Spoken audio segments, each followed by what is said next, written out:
dengan pembukaan CPNS 2023. Banyak pihak yang menilai kalau memang waktunya sangat dekat dengan pemilu. Lalu strateginya seperti apa nanti? Oke, iya. Jadi sebenarnya CPNS ini tidak ada kaitannya dengan pemilu karena memang sudah menjadi perencanaan yang panjang. Nah, ketika kami menjadi Menpan RB, kami melakukan konsolidasi perbaikan data. Karena ada anomali data yang sangat besar terkait dengan ASN kita di seluruh lini. Alhamdulillah, anomali data yang besar tadi bisa kita selesaikan sudah 98%, data kita sudah terkonsolidasi dengan baik. Sehingga kita bisa membuat perencanaan dalam 5-10 tahun ke depan mana yang negatif growth, zero growth, dan mana yang masih tumbuh. Nah, ini sudah kita rencanakan terkait dengan rencana rekrutmen ASN ini. Nah, tapi yang paling penting dalam proses perencanaan ini ada 2 prioritas yang ingin disegerakan, yaitu terkait dengan tenaga di pelayanan kesehatan dan yang kedua adalah tenaga di sektor pendidikan. Karena 2 ini menjadi penting yang bersentuhan langsung dengan masyarakat. Nah, di tahun 2023 ini lebih dari 1.030.000 orang yang sudah kita usulkan ke Kementerian Keuangan. Tetapi masih ada beberapa kementerian lembaga dan pemerintah daerah yang kemarin belum mengusulkan. Nah, sedang kita minta lagi, kita beri afirmasi lagi untuk mereka segera mengusulkan. Nah, harapan kami formasi ini nanti bisa dioptimalkan oleh daerah. Komposisinya seperti apa? Karena di satu sisi ada non-ASN atau honorer yang mesti diberesin ini. Ya, karena ada undang-undang yang mendeadline sebenarnya untuk beresin ini. Nah, di satu sisi non-ASN ini mereka udah mengabdi lama. Ada yang 15, 20 tahun, dia belum diangkat jadi P3K. Padahal mereka telah berkontribusi. Nah, inilah yang jadi prioritas kami. Tapi kan jumlahnya mesti kita seleksi. Nah, di satu sisi ada fresh graduate. Nah, mereka kritik kami di medsos. Ini negara ini kalau tidak kan jadi negara honorer. Masa kami yang baru lulus, yang siap secara digital, nggak diberikan formasi, nggak direkrut. Nah, inilah pilihan-pilihan yang mesti kami putuskan. Maka kami putuskan atas arahan Bapak Presiden dan banyaknya masukan kepada kami, di 2023 ini 80% adalah P3K. 80%. Salah satunya adalah memberikan afirmasi kewajiban yang sebelumnya belum ditunaikan oleh pemerintah, THK 1, THK 2, ada yang sudah lulus belum dapat formasi dan lain-lain. Ini ada PR sejak 2016. Jadi kami ini sebenarnya menyelesaikan beberapa PR yang sebelumnya belum sempat terselesaikan. Tapi insya Allah ini akan kita selesaikan ya di 2023. Terakhir nanti di 2024. Nah, tahun berikutnya terus nanti akan berkurang. Mungkin nanti yang P3K 70%, fresh graduate-nya 30%. Tentu yang fresh graduate nanti dengan kualifikasi yang sangat tinggi. Karena memang kita ingin merekrut ASN terpilih hari ini dan ke depan. Arahan Bapak Presiden, SDM ASN ini harus SDM pilihan. Di banyak negara seperti di Singapura, yang terpilih menjadi ASN adalah memang mereka yang handal. Ya, tidak ada lagi ke depan istilah rekrutmen ASN itu seperti istilah yang dulu-dulu. Itu istilah misalnya ASDP, pakai sistem CAP, nggak bisa lagi diintervensi. Atau sistemnya PDAM, ponakan dan anak menantu, nggak bisa lagi. Nah, kualifikasinya akan ditinggikan. Sehingga kita akan afirmasi yang P3K, tapi yang fresh graduate memang kita perlukan. Tentu ini membutuhkan akselerasi di sektor insentif berupa TPP dan juga gaji yang cukup. Nah, salah satu prioritasnya adalah yang ASN ini, yang fresh graduate adalah talenta digital. Karena banyak daerah sekarang membutuhkan talenta digital yang baik di tenaga ASN. Baik, dengan kualifikasi yang ditingkatkan ini, lalu apakah ada target sebesar apa nantinya CPNS ini bisa menyerap tenaga kerja terutama fresh graduate? Iya, jadi memang paradigma kita ini selama ini agak terbalik. Jadi rekrutmen ASN ini dianggap menjadi penyelesai dari lapangan pekerjaan. Padahal mestinya kan tidak. Mestinya rekrutmen siklus negatif yang selama ini muncul mestinya kita pangkas. Apa itu siklus negatif? Rekrutmen ASN tidak profesional, maka memunculkan masalah birokrasi kita lambat. Karena birokrasi lambat, maka investasi terhambat. Kan begitu. Karena investasi terhambat, layanan tidak bagus, maka menyebabkan lapangan pekerjaan juga menjadi tertutup. Akhirnya mendesak Pemda atau daerah untuk merekrut mereka. Nah, paradigmanya harus dirubah ke siklus positif. Rekrutmen ASN kita mesti bagus, profesional, ya.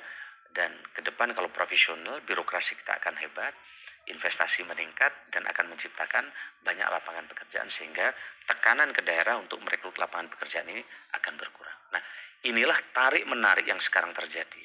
Di satu sisi, kita ini didorong oleh undang-undang dan dimandatkan juga arahan Bapak Presiden bagaimana birokrasi ini berkelas dunia. Tarik menarik kayak tarik tambang. Di sebelah kiri ini ada zona nyaman ASN ini, padahal di sebelah kanan berubah.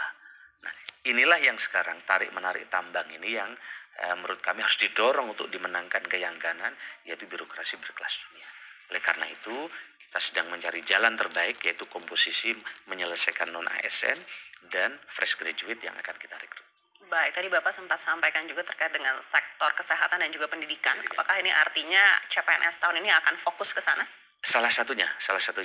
Karena kemarin kita misalnya siapkan formasi P3K itu 700.000. Tetapi yang mendaftar dari daerah yang memasukkan hanya 319.000. Yang lolos kurang lebih 250.000. Jadi masih banyak daerah belum memanfaatkan formasi ini. Begitu juga di sektor kesehatan. Pak Menkes sebagai instansi pembina beberapa kali menyampaikan keluhan kepada kami. Kan kami menyiapkan formasinya, teknisnya itu di instansi pembina. Kalau pendidikan di Dikbud, ya di pendidikan, kalau kesehatan di Kemenkes. Nah, Kemenkes sudah menyiapkan formasi bidan yang banyak dan tenaga kesehatan nakes. Tetapi daerah bukan ngisi formasi bidan dan nakes, tapi masukkan tenaga administrasi. Padahal yang dibutuhkan rakyat adalah pelayanan kesehatan, bukan administrasi. Inilah harapan saya ke depan teman-teman di daerah, para teman-teman kepala daerah, untuk memasukkan formasi seperti yang disiapkan oleh instansi pembina, sehingga kebutuhan rakyat tadi bisa segera teratasi. Nah, terkait dengan ini kan sebenarnya masalahnya bukan hanya soal kekurangan SDM. Teman-teman di luar Jawa, terutama di daerah NTT, Papua, Maluku, kami banyak sekali dengar bagaimana mereka kekurangan dokter, bagaimana mereka kekurangan nakes dan guru. Nah, setelah kita lihat, kami laporkan ke Bapak Presiden, problemnya ini bukan hanya kekurangan orang. Formasi penempatan orang udah kita siapin, merata ini.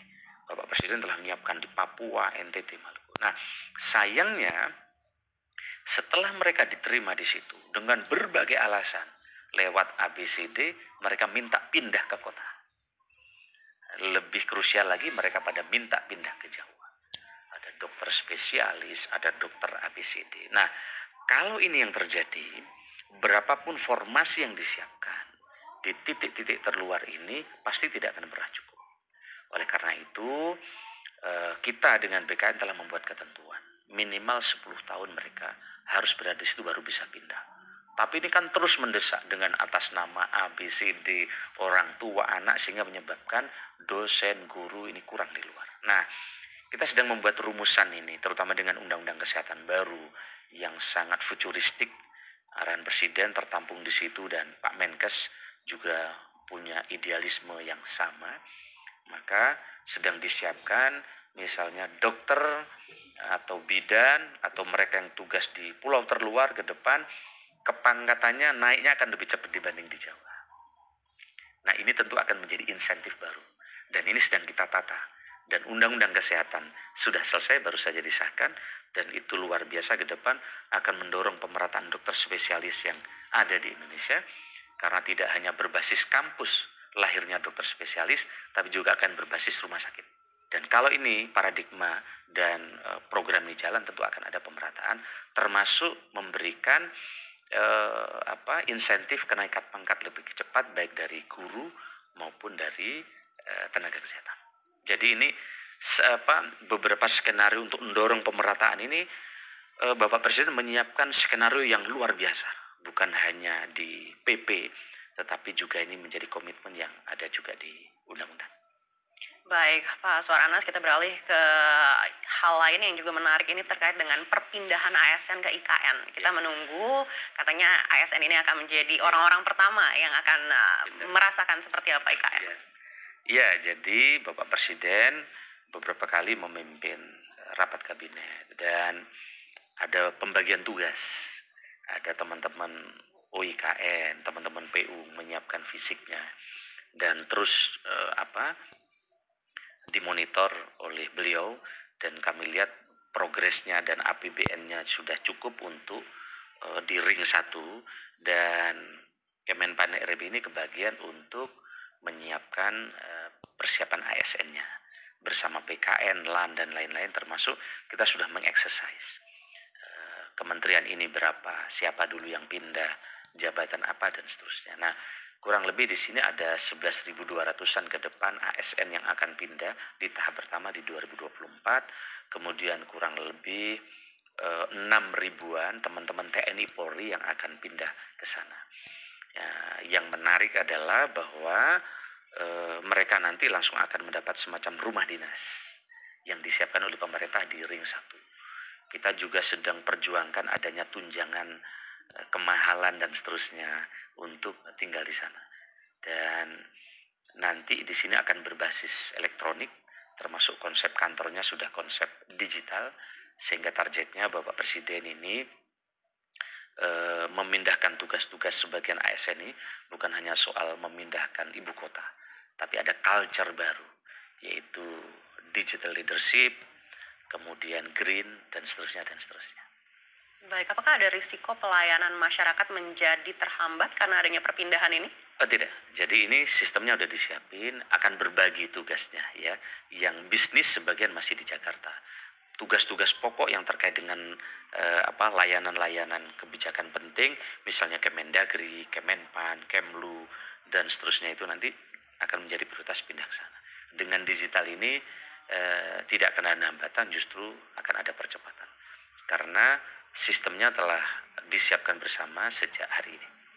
Baik, terkait dengan golongannya sendiri, apakah sudah diputuskan golongan mana yang mungkin akan lebih dulu untuk pindah? Oh ya, jadi memang ada klasifikasi. Ada di kementerian itu ada yang eselon 1-nya bisa 3, bisa 2, bisa 4, sesuai dengan kepentingan. Begitu juga di bawahnya dan seterusnya. Jadi kita sudah exercise dengan detail jabatannya, klasifikasinya apa yang akan pindah ke IKN. Baik, bagaimana dengan fasilitas Pak, seperti rumah sakit dan juga sekolah, apakah juga sudah akan disiapkan? Iya, jadi di rapat kabinet telah disampaikan Bapak Presiden di sana bukan hanya menyiapkan kantor. Bapak Presiden memberi arahan akan ada rumah sakit berkelas internasional di sana. Bukan hanya rumah sakit, tapi fasilitas sekolah bagi anak-anak sejak TK dan perguruan tinggi yang berkualitas nasional dan internasional. Bahkan sedang disiapkan kalau perlu insentif perpajakan, Gubernur DKI juga menyiapkan untuk percepatan perpindahan ini. Sehingga dengan demikian mestinya tidak ada kekhawatiran karena konsepnya yang dipikirkan sudah komprehensif. Termasuk jogging track yang menarik, tempat-tempat di sekitar perkantoran yang indah, dan menurut saya nilai plusnya adalah oksigen yang cukup. Nah, memang di satu sisi sebagian orang takut dengan kesunyian. Tetapi justru banyak orang sekarang memburu ingin bekerja di seluruh dunia karena ingin mendapatkan ketenangan dan kesunyian tapi tetap produktif. Contoh misalnya, ketika menjelang IMF World Bank waktu yang lalu dan kemarin ketika G20, kami waktu itu dengan Pak Luhut ketemu dengan talenta-talenta hebat dari seluruh negara. Ternyata dikerjanya dari Canggu. Berbulan-bulan di tempat itu. Kenapa? Mereka senang bekerja, mendapatkan kesunyian, oksigen yang cukup, tapi dengan tempat yang indah. Kami juga menemukan kami sempat bertemu juga dengan orang desainer di Inggris, tapi bekerjanya justru dari Ubud, dari rumah di bawah pohon. Nah, ini sebenarnya tren-tren dunia yang baru ini bahwa hiruk pikuk itu kadang justru dihindari. Nah, ini kan perdebatannya kan kira-kira di situ. Oh, di sana sepi, di Jakarta ramai. Ya, kita lihat nanti, tetapi kami optimis akan segera ramai karena akan ada layanan dan fasilitas yang terintegrasi yang disiapkan oleh pemerintah. Baik, apakah sudah ditentukan bulan apa untuk awal kepindahan ASN ini? Ini targetnya kan upacara Agustus 2024 ini Insya Allah sudah.